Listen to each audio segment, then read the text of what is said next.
ನಮಸ್ಕಾರ. ರಿವ್ಯೂ ಚಾನಲ್ಗೆ ಸ್ವಾಗತ. ನಾನು ಸೌಖ್ಯ ಗಾಂವ್ಕರ್. ರೇವಣ್ಣಗೆ ರಿಲೀಸ್ ಬೆನ್ನಲ್ಲೇ ಅಂದರೆ ಜಾಮೀನ್ ಮೇಲೆ ರಿಲೀಸ್ ಆಗಿರೋ ಬೆನ್ನಲ್ಲೇ ಎದುರಾಯಿತು ಬಿಗ್ ಶಾಕ್. ಮತ್ತೆ ಲಾಕ್ ಆಗ್ತಾರ ರೇವಣ್ಣ?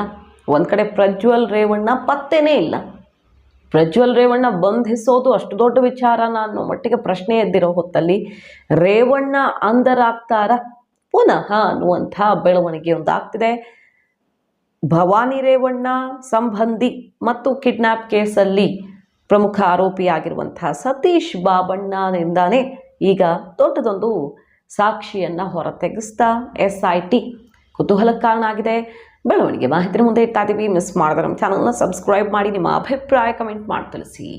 ವೀಕ್ಷಕರೇ, SIT ಕೋರ್ಟ್ಗೆ ಮನವಿ ಮಾಡಿಕೊಂಡಿತ್ತು. ಈಗಾಗಲೇ ಹೊಳೆನರಸೀಪುರದಲ್ಲಿ ದಾಖಲಾಗಿದ್ದ ಪ್ರಕರಣದ ಪೈಕಿ 376 ಅಂದರೆ ಅತ್ಯಾಚಾರ ಸೆಕ್ಷನನ್ನು ಸೇರಿಸೋದಕ್ಕೆ ಅವಕಾಶ ಮಾಡಿಕೊಡಿ ಅಂತ ಕೋರ್ಟ್ ಅದಕ್ಕೆ ಈಗ ಒಪ್ಪಿಗೆ ಕೊಟ್ಟಿದೆ. ನಾನ್ ಬೇಲಬಲ್ ಸೆಕ್ಷನ್ ಇಲ್ಲ ಅಂತಾನೆ ಅಲ್ವಾ ನಿರೀಕ್ಷಣಾ ಜಾಮೀನು ಅರ್ಜಿನ ವಾಪಸ್ ತಗೊಂಡಿದ್ದು ರೇವಣ್ಣ ಕಡೆಯ ವಕೀಲರು.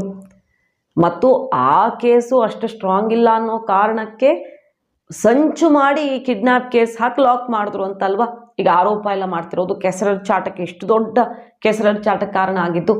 ಆದರೆ ಈಗ ಹೊಳೆನರಸೀಪುರದ ಈ ಕೇಸ್ ಇತ್ತಲ್ಲ, ಅಲ್ಲಿ ನಾನ್ ಬೇಲೇಬಲ್ ಸೆಕ್ಷನ್ ಸೇರ್ಪಡೆ ಆಗ್ತಾ ಇದೆ. ಈಗ ಅತ್ಯಾಚಾರದ ಕೇಸ್ ಈಗ ಬರೀ ಪ್ರಜ್ವಲ್ ರೇವಣ್ಣ ವಿರುದ್ಧ ಅಲ್ಲ, ರೇವಣ್ಣ ವಿರುದ್ಧ ಕೂಡ ಬಿಡ್ತಿದೆ. ಕೋರ್ಟ್ ಇದಕ್ಕೆ ಅವಕಾಶ ಮಾಡಿಕೊಡ್ತಾ ಇರೋದು ಮಹತ್ವದ ಬೆಳವಣಿಗೆ ಈ ಕೇಸ್ನಲ್ಲಿ ಒಂದು ಕಡೆ. ಸೊ ಜಾಮೀನು ಕೊಡಲೇಬಾರದು. ಇಲ್ಲಿ ಅತ್ಯಾಚಾರದಂಥ ಗಂಭೀರ ವಿಚಾರನೂ ಇದೆ. ಆ ಒಂದು ಸೆಕ್ಷನ್ ಕೂಡ ಬಿದ್ದಿರೋದ್ರಿಂದ ಯಾವ ಕಾರಣಕ್ಕೂ ಜಾಮೀನು ಕೊಡಬಾರ್ದು ಅಂತ SIT ಕೋರ್ಟ್ ಮೇಲ್ಮನವಿ ಸಲ್ಲಿಸೋದಿಕ್ಕೆ ಈಗ ಜಾಮೀನು ಸಿಕ್ಕಿದೆಯಲ್ಲ, ಆ ಜಾಮೀನು ರದ್ದು ಮಾಡೋ ನಿಟ್ಟಿನಲ್ಲಿ ಇನ್ನೂ ಉನ್ನತ ಮಟ್ಟದ ಹೋರಾಟ ಮಾಡೋದಕ್ಕೆ SIT ರೆಡಿ ಆಗ್ತಾ ಇದ್ದು ಮಹತ್ವದ ಸ್ಫೋಟಕ ಸಾಕ್ಷಿಯೊಂದನ್ನು ಕೋರ್ಟ್ನ ಮುಂದೆ ಇಡಲಿದೆ ಅಂತ ಹೇಳಲಾಗ್ತಾ ಇದೆ. ಹೈಕೋರ್ಟ್ಗೆ ಹೋಗುತ್ತಾ SIT? ಸುಮಾರು ಆಪ್ಷನ್ಸ್ ಇರುತ್ತಲ್ಲ. ಮೇಲ್ಮನವಿ ಸಲ್ಲಿಸುವ ಮೂಲಕ ಈ ಕೇಸ್ನಲ್ಲಿ ತನಿಖಾ ಹಂತದಲ್ಲಿ ಲಭ್ಯವಾಗಿರುವ ಸಾಕ್ಷಿಗಳನ್ನು ಕೋರ್ಟ್ನ ಮುಂದೆ ಇಡೋದು.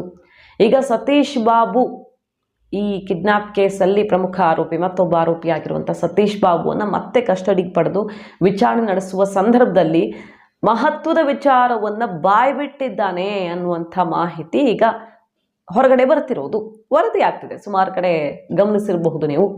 ಇದು ರೇವಣ್ಣವ್ರಿಗೆ ದೊಡ್ಡ ಸಂಕಷ್ಟವನ್ನು ತಂದಿಡಲಿದೆಯಾ? ರೇವಣ್ಣ ವಿರುದ್ಧ ಸ್ಫೋಟಕ ಸಾಕ್ಷಿಯೊಂದು SIT ಕೈ ಸೇರಿದ್ದು ಅದನ್ನು ಕೋರ್ಟ್ ಮುಂದೆ ಇಟ್ಟಿದ್ದೇ ಹೌದಾದರೆ ಇಡಲಿದೆ SIT ಅಂತ ಸಿಗ್ತಾ ಇರೋದು ಮೂಲಗಳ ಮಾಹಿತಿ. ಮಹತ್ವದ ಸಾಕ್ಷಿಯೊಂದಿಗೆ ಜಾಮೀನು ರದ್ದು ಮಾಡೋದಕ್ಕೆ ಬೇಕಾದ ಕಾನೂನು ಹೋರಾಟಕ್ಕೆ SIT ತಯಾರಿ ಮಾಡ್ಕೊಂಡಿದೆ ಅಂತ. ಸೊ ಮತ್ತೊಮ್ಮೆ ರೇವಣ್ಣಗೆ ಬಹುದೊಡ್ಡ ಸಂಕಷ್ಟ ಎದುರಾಗಲಿದೆಯಾ? ಕುತೂಹಲಕ್ಕೆ ಕಾರಣ ಆಗಿದೆ.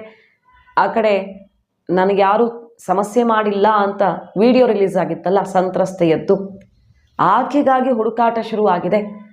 ಆಕೆಯದ್ದು ಇನ್ನೂ ಒಂದು ಆಡಿಯೋ ಬಂತು, ಕೆಲವು ಮಾಧ್ಯಮಗಳೆಲ್ಲ ಪ್ರಸಾರ ಆಯಿತು. ನನಗೆ ಹೆದರಿಸಿ ಬೆದರಿಸಿ ವಿಡಿಯೋ ಮಾಡಿಸಿದ್ರು, ನಾವು ಓಡೋಗೋಕ್ಕೆ ಪ್ರಯತ್ನ ಪಟ್ಟರೂ ಕೂಡ ಬಿಡದೆ ನಿನಗೆ ಸಮಸ್ಯೆ ಆಗುತ್ತೆ ಅಂತ ನಿಲ್ಲಿಸಿ ವಿಡಿಯೋ ರೆಕಾರ್ಡ್ ಮಾಡಿಸಿ ಬಿಟ್ಟರು ಅಂತೆಲ್ಲ ಸ್ಟೇಟ್ಮೆಂಟ್ಗಳು ಬಂತು. ಈಗ ಸಂತ್ರಸ್ತೆಯ ಹುಡುಕಾಟದ ಬಗ್ಗೆ ಕೂಡ ಸುದ್ದಿಗಳು ಬರ್ತಿವೆ. ಸೊ ಕೇಸ್ನಲ್ಲಿ ಮೇಜರ್ ಟ್ವಿಸ್ಟ್ ಅಂದರೆ ಅದು ಈಗ ನಾನ್ ಬೇಲೇಬಲ್ ಸೆಕ್ಷನ್ 376 ಕೂಡ ರೇವಣ್ಣ ವಿರುದ್ಧ ಹೊಳೆನರಸೀಪುರ ಕೇಸಲ್ಲಿ ಇನ್ಕ್ಲೂಡ್ ಆಗ್ತಾ ಇದೆ. ಹಾಗಾಗಿ ರೇವಣ್ಣ ಯಾವುದೇ ಕ್ಷಣದಲ್ಲಿ ಲಾಕ್ ಆಗ್ತಾರ ಮತ್ತೆ ಪ್ರಶ್ನೆ ಈಗ ಹುಟ್ಟುಕೊಂಡಿರೋದು. ಮಾಹಿತಿ ನಿಮ್ಗೆ ಇಷ್ಟ ಆಗಿದ್ರೆ ಮಿಸ್ ಮಾಡಿದ್ರೆ ನಮ್ಮ ಚಾನಲ್ನ ಸಬ್ಸ್ಕ್ರೈಬ್ ಮಾಡಿ, ನಿಮ್ಮ ಅಭಿಪ್ರಾಯ ಕಮೆಂಟ್ ಮಾಡಿ ತಿಳಿಸಿ. Thank you.